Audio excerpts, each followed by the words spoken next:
El Señor le bendiga. Qué gusto saludarles nuevamente en este día domingo 12 de abril. Sean bienvenidos y bienvenidas al estudio de la lección de la escuela sabática. Cuando el Señor en su misericordia nos prolonga la vida, uno debe aprovechar esa vida de esta manera, buscando a Dios en primer lugar. Hoy voy a estudiar la lección con mis hermanos, el pastor Adán Campos y Freddy Quijano. ¿Cómo están ustedes? Muy bien. Muy bien, gracias por la invitación y agradecidos con Dios también por la oportunidad que nos da de poder compartir con nuestros hermanos a través de los medios. Amén. Amén. Muchas gracias también por la invitación. Esperamos que la gracia de Dios pueda estar con ustedes y que es un gozo y un privilegio estar nuevamente aquí. Amén. Amén. Vamos a pedir la bendición de Dios. Pastor Campos, ¿quiere orar? Claro, vamos a ir de rodillas los que puedan. Querido Padre, queremos darle gracias por este nuevo día que nos da de vida, por la oportunidad que tenemos de poder rectificar, Señor, buscarle, estar más cerca de usted y cada día pues poder, gracias a la ayuda de su Santo Espíritu, crecer espiritualmente, Señor. A esta hora que vamos a tener este estudio, queremos invitar a su Santo Espíritu que nos guíe para poder compartir con nuestros hermanos estas verdades importantes que han sido reveladas para nosotros. Y su Santo Espíritu ayude a los hermanos que nos están viendo o oyendo a través de los diferentes medios también, para que ellos puedan tener sus espíritus receptivos a estas verdades, a estos mensajes importantes y puedan ponerlos en práctica. Le pedimos esto en los méritos de su Hijo amado Cristo Jesús. Amén. Amén. Amén.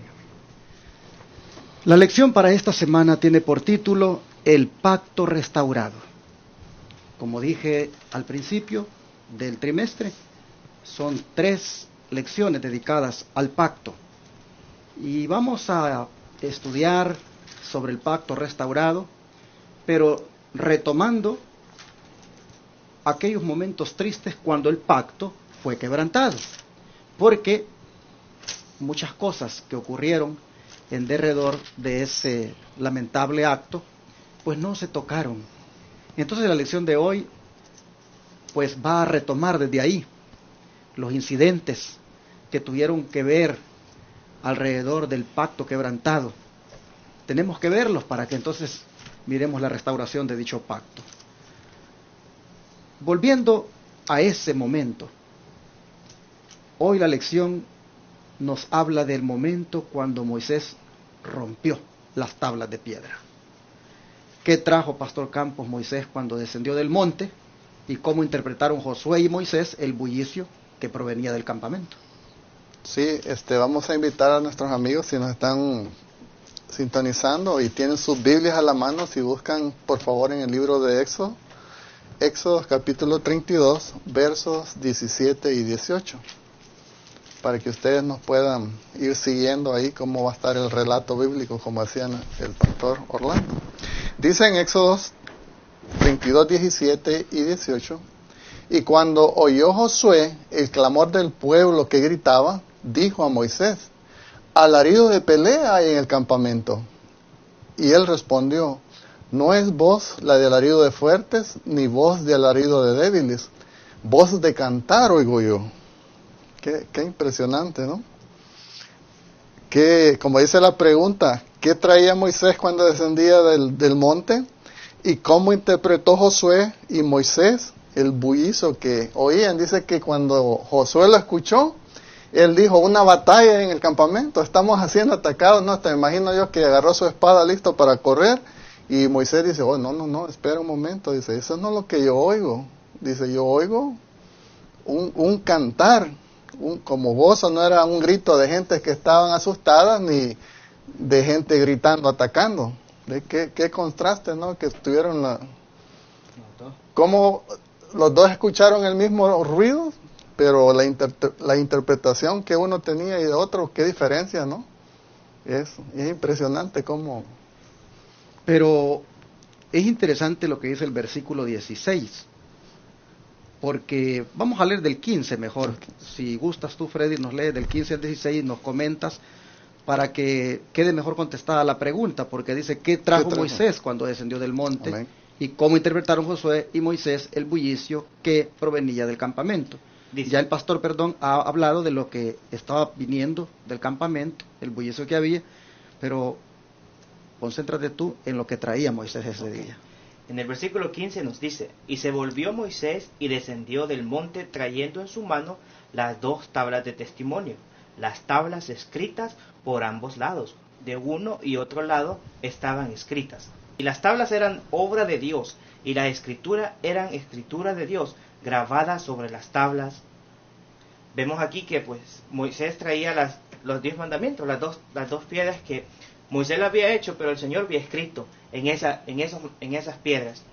Y me llama mucho la atención cuando dice aquí el versículo que cuando Moisés descendió, me imagino que esas piedras eran una de las más piedras preciosas que había tocado Moisés, porque a pesar de que Dios había hecho la creación, Él había creado todo, pero los 10 mandamientos los había hecho probablemente más con sus manos, porque si vemos en la historia del principio de la creación, Dios mencionaba algo y se iba creando, pero en los 10 mandamientos el Señor tomó más acción ahí, porque con su propio dedo escribió los 10 mandamientos y pues traía todas las leyes que el pueblo de Israel y hoy en día nosotros teníamos que obedecer. Ahora se ve cuando Moisés viene con estas tablas de la ley que lo que está ocurriendo es justamente allí con el pueblo un quebrantamiento de esa ley, de ese pacto. Aquí nosotros miramos que el pueblo no se entendía lo que estaba ocurriendo, porque como decía el pastor Campos, mientras Josué lo interpretaba como que era un grito de clamor, dice, de pelea, y pues Moisés, sin embargo, él viene y dice, no, yo escucho como que es alaridos, como que voz de cantar la que yo oigo. Entonces, lo que había realmente era una confusión. Había un culto, un servicio de adoración a un ídolo, y era una sola confusión. Esto me hace pensar en unos videos que circulan en el YouTube, de algunos servicios religiosos que se hacen hoy en día, donde cuando uno los mira, realmente ahí se ve una sola confusión, un desorden. Allí eso no es adoración. Allí el diablo le está haciendo creer a la gente que están adorando, pero realmente eso es un desorden completo, es una irreverencia. Aquí nosotros vemos que algo igual estaba ocurriendo con el pueblo. Amén. Y es curioso, pastor, me llama esa parte de la atención.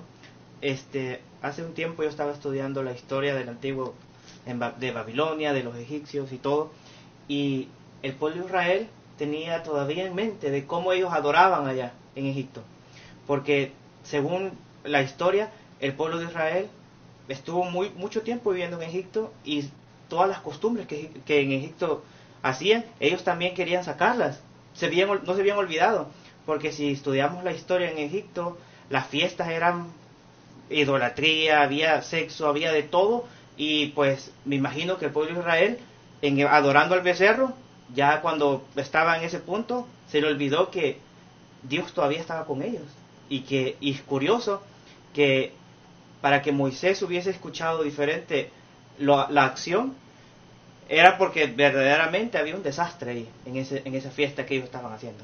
Exactamente. Bueno, volviendo al tema, Pastor Campos, de que Moisés trae estas tablas del testimonio, escritas por ambos lados, del uno y del otro lado, y que eran obra de Dios, y que la escritura era escritura de Dios. ¿Qué le parece a usted este detalle de que era escritura de Dios y era obra de Dios las tablas? ¿Cómo eso contrarresta lo que dice la gente hoy en día con respecto a los 10 mandamientos, por ejemplo? Sí, bueno, lo importante es, como dice, escritas en piedra, ¿no? Es algo que significa, es que algo que no tiene fin, siempre va a estar ahí, siempre va a ser algo que nos va a regir el mismo Dios, creador de los cielos y la tierra, escribió con su dedo estas letras que estaban en ambos lados de estas tablas. Y es curioso cómo hoy en día las gentes, todas las iglesias en general, están diciendo que ese mandamiento, el cuarto mandamiento especialmente, ya no sirve, ya está abolido. Y nosotros, sin embargo, vemos que fue escrito en piedra, ¿no? Eso que nos está diciendo nosotros es algo que es para siempre, que no va a tener fin, es lo que rige los mundos que no han caído. Y Dios es el mismo Dios ayer, de hoy y de mañana. Dios no cambia. Así es. Es bien interesante cómo eso... Si tú escuchas, amable hermano, que la gente cuando se habla de la ley de Dios y se habla, por decirte, del sábado, si tú escuchas que dicen, esa es la ley de Moisés, simplemente, mira, no les hagas caso a eso que dicen, porque aquí acabamos de leer que las tablas eran obra de Dios y la escritura era escritura de Dios. No hay tal ley de Moisés, es la ley de Dios escrita con su propio dedo, la que Moisés traía aquel día. Amén. Bueno, pero Freddy, la segunda pregunta de la lección dice que describamos la reacción de Moisés ante la idolatría en el campamento y el vano intento de Aarón de justificarse a sí mismo. Vamos al libro de Éxodo 32, ahora vamos a leer los versículos del 19 al 24, y nos dice: Aconteció que cuando llegó él al campamento y vio el becerro y las danzas, Moisés, enardecido de ira, y arrojó las tablas de su mano y las quebró al pie del monte. Y tomó el becerro que había hecho y lo quemó en el fuego, y lo molido hasta reducirlo a polvo, que esparcido sobre las aguas, y le dio a beber a los hijos de Israel. Y dijo Moisés a Aarón: ¿Qué te ha hecho este pueblo, que ha traído sobre él tan gran pecado? Y respondió Aarón: No se enoje mi señor, tú conoces el pueblo, que es inclinado al mal, porque me dijeron: haznos dioses que vayan delante de nosotros, que a este Moisés, el varón que nos sacó de la tierra de Egipto, no sabemos qué le ha acontecido. Y yo le respondí: ¿tienen oro? Apartadlo. Y me lo dieron, y los eché en el fuego, y salió este becerro. En ese versículo a mí me causó un poco de risa cuando veo que Aarón dice: yo agarré el oro y lo eché en el fuego y salió el becerro.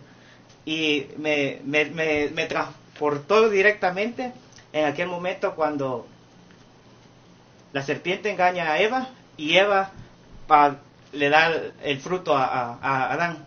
Y viene Dios cuando llega otra vez al huerto del Edén y le dice: Adán, la mujer que me diste me dio de comer del fruto. Y Eva dice: pues la serpiente me engañó, me transportó directamente a ese momento. Y digo que Aarón intenta justificar. Dice: pues el pueblo me dijo que pues tú te habías perdido, en pocas palabras, te habías perdido y pues no sabíamos qué hacer. Entonces yo les pedí si tenían oro, ellos me pidieron un dios y yo me trajeron el oro y lo tiré y se hizo esto. Estaba justificando como que después el oro salió, de un milagro salió el becerro, no estaba saliendo del... Pero me llama mucho la atención que Aarón no fue capaz de decir: ¿sabes qué? Yo cometí un error y pues fallé. La debilidad llegó en mí y pues tuve que fallar. Pero siempre, hoy en día, nosotros también creo que somos igual que Aarón en estos tiempos. Siempre buscamos, cuando fallamos en algo, siempre buscamos una excusa para dársela a Dios o a alguien más, para decirle: no, pues por causa de esto fallé. Y Aarón creo que en ese punto fue muy débil ante el pueblo, porque pues él pudo bien decir: Moisés está con Dios y pues esperemos qué nos va a mandar él hoy en día. Hoy en día hacemos lo mismo también y pues no esperamos las decisiones que Dios va a hacer en nuestras vidas. Interesante. Pastor, ¿hay algo que usted quiera agregar sobre esta circunstancia? Sí, mire, pastor, a mí lo que me toca en el corazón es cuando dice que Moisés estaba ahí al pie de la montaña y ve lo que él ve, dice que él en su indignación, dice que él agarra las tablas y las arroja al suelo, dice que las tablas se hacen pedazos, se quiebran ahí al pie del monte, porque si nosotros vemos en el día sábado, dice Jehová, dijo a Moisés, escribe tú estas palabras, porque conforme a estas palabras he hecho pacto contigo y con Israel. Entonces esos mandamientos que Dios escribió en esas tablas eran una significancia del pacto, ¿verdad? Que el pueblo había dicho, no dice lo que Jehová diga, nosotros haremos.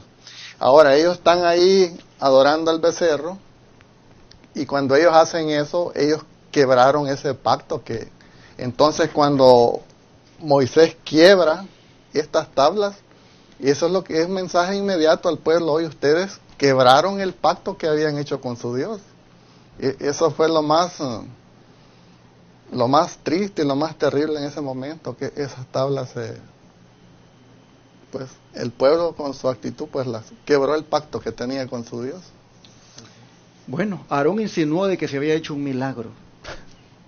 Sí. Pues yo eché esto ahí y salió el becerro. ¿Qué proceder, no? El de Aarón, la verdad, él fue muy dócil, él se dejó llevar, complació al pueblo en lo que quería y pues lideró la idolatría aquel día.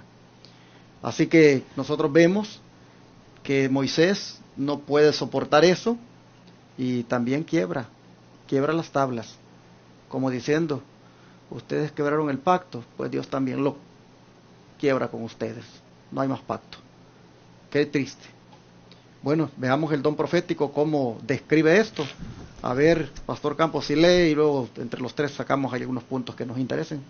Dice el don profético, cuando al regresar al campamento Moisés enfrentó a los rebeldes, sus severas reprensiones y la indignación que manifestó al quebrar las sagradas tablas de la ley contrastaron con el discurso agradable y el semblante digno de su hermano.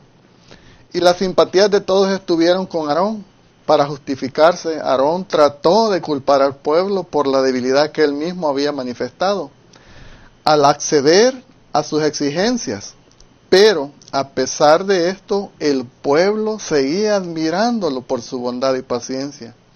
Dice, pero Dios no ve como los hombres ven. El espíritu indulgente de Aarón y su deseo de agradar le habían cegado, de modo que no vio la enormidad del crimen que estaba sancionando. Su proceder al apoyar el pecado de Israel costó la vida de miles de personas. Patriarcas y Profetas, página 332. ¿Qué les parece? Vemos ahí, como decían ahorita ustedes, él como dice, ¿no? Yo le pedí al pueblo sus aritos, sus joyas que andaban y lo tiré al fuego y esto fue lo que salió, ¿verdad? Y dice que ese becerro pues se parecía a un ídolo que se adoraba allá en Egipto. Y a ojos de Aarón, él no se le hacía eso muy grave, porque dice, no, ellos me dijeron, mira, este Moisés ya tiene 40 días que no lo vemos, y no sabemos si este hombre se murió, no sabemos qué es de él, haznos dioses que vayan delante de nosotros. Y el problema con Aarón ahí, que él demostró esa su debilidad, porque en ausencia de Moisés, ¿quién era el encargado de mantener el pueblo? Entonces era él, ¿no? Y él, en vez de mantenerse apegado a los estatutos por la responsabilidad que él tenía, ¿no? Que tuvo temor del pueblo y dejó que el pueblo hiciera lo que quisiera. Exacto. Bueno, para ir terminando, hermano Freddy, ¿quieres tú agregar algo que te impacte acá? Me llama la atención que en la parte del pueblo, dice que el pueblo seguía mirando la bondad de Aarón.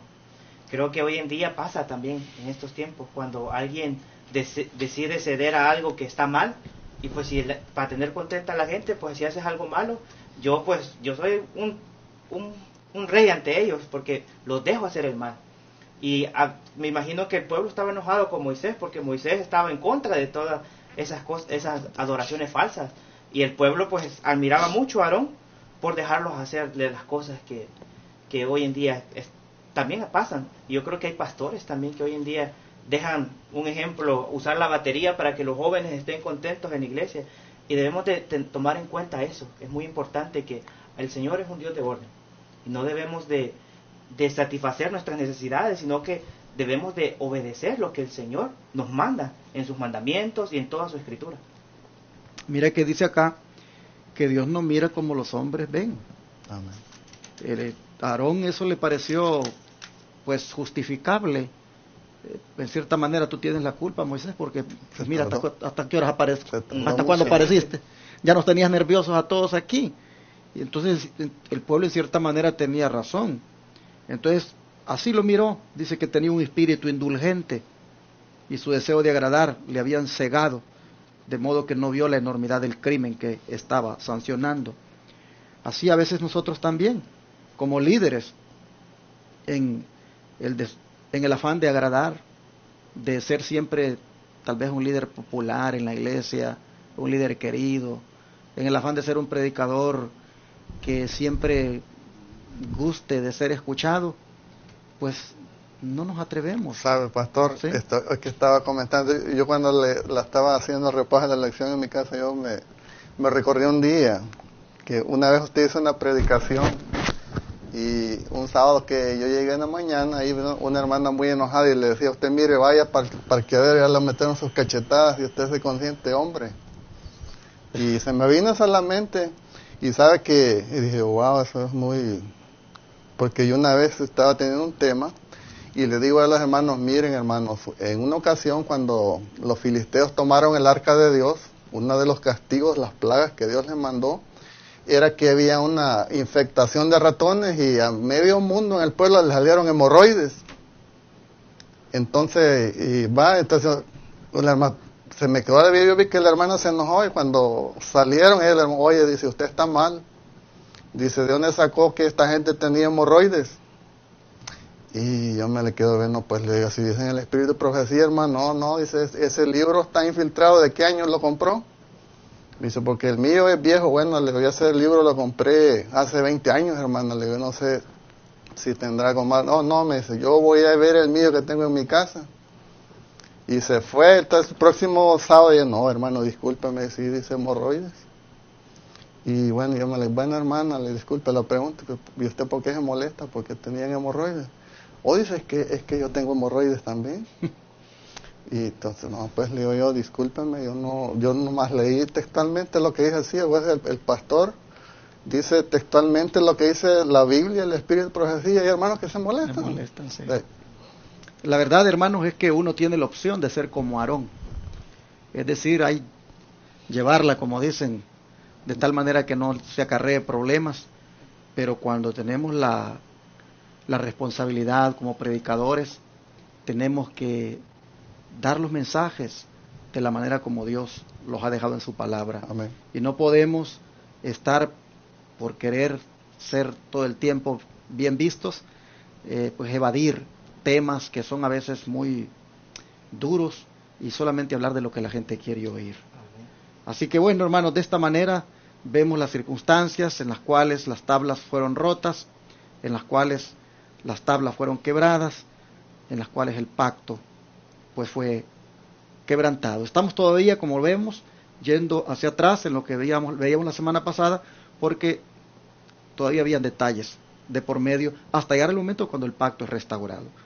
Hermanos y hermanas, yo creo que es un buen momento ahora para orar y pedirle al Señor que nos ayude a guardar el pacto, a respetarlo, a no andar, hermanos, pisoteando la santa ley de Dios, a ser obediente a los mandamientos y no desagradar a Dios. Creo que este es un momento para pedir a Dios que nos ayude a mantenernos guardando el pacto. Amén. ¿Qué les parece? Vamos a orar. Padre nuestro que está en el cielo, Señor, una vez más vemos lo serio que es el pacto que usted hizo con su pueblo, al punto de que si uno lo pisotea, lo quebranta, eso, Señor, a usted no le agrada. Ahora hemos mirado cómo lamentablemente su pueblo no obedeció, y tristemente un líder que debió haber buscado que su pueblo obedeciera los indujo a la desobediencia también, con excusas, con presiones o lo que fuera, pero no se mantuvo fiel. Así que, Señor, nosotros te rogamos que podamos hacer la diferencia y no caer en ese liderazgo tan débil, en ese liderazgo popular que le gustan los aplausos, sino, Señor, un liderazgo conforme a su corazón, Amén. conforme a su voluntad. Ayúdanos a vivir conforme a su pacto, respetándolo y también, Señor, obedeciéndolo. Te lo pedimos, por favor, en el nombre de Jesús. Amén. Amén. Amén.